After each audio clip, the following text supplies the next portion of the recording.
Здесь все как в привычных шашках. Единственная особенность — черные и белые поля доски находятся на разных уровнях. А еще черные фигуры плоские, а белые с выпуклым рисунком. Иса Ивлоев зрения лишился после взрыва газового баллона. Мужчина не играл в шашки около 40 лет, но навыки, полученные в детстве, остались. В чемпионате он новичок, который уверен в своих силах, благодаря выработанному им тактическому подходу. Дамки, мамки, как выйти, как там его поймать, это хорошо.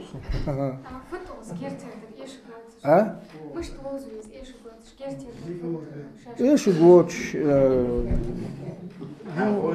Некоторые поддаются, есть быстро там, если ты быстро поддаешься, можешь кто-то из них выиграть. Петя, если ты быстро поддаешься.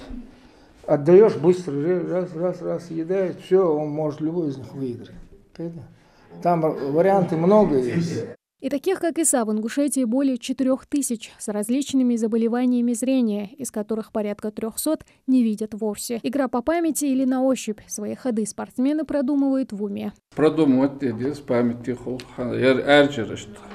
разные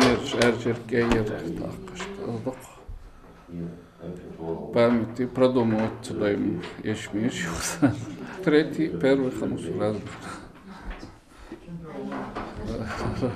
разные шахи.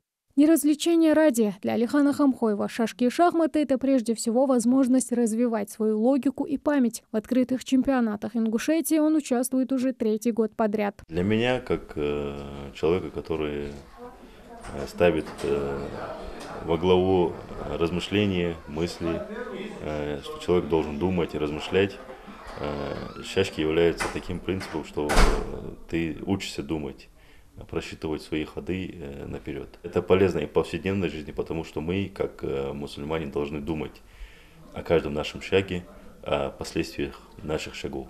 Открытый чемпионат республики по шашкам среди незрячих и слабовидящих организован Федерацией спорта слепых. Ежегодный турнир проходит с 2018-го. Это уже 2-й этап чемпионата. Играют более 10 человек по круговой системе. Это круговая система. Мы даем всем шансы, все играют между собой и выбираем победителей. Ну и 4-е и 5-е места тоже набирают свою систему баллов, то есть они могут. Поэтому это 3 этапа, чтобы могли все участвовать и чтобы у всех были шансы на призовые места. Пока лидирует у нас после 1-го этапа у нас это Мусиев Адам, Костоев Ислам, 2-е и 3-е Костоев Саид. Ребята не первый раз встречаются. Следующий 3-й этап определит победителя регионального чемпионата, который поборется за участие во всероссийском туре. Тамара Хжагульгова, Умар Газдеев, Новости 24.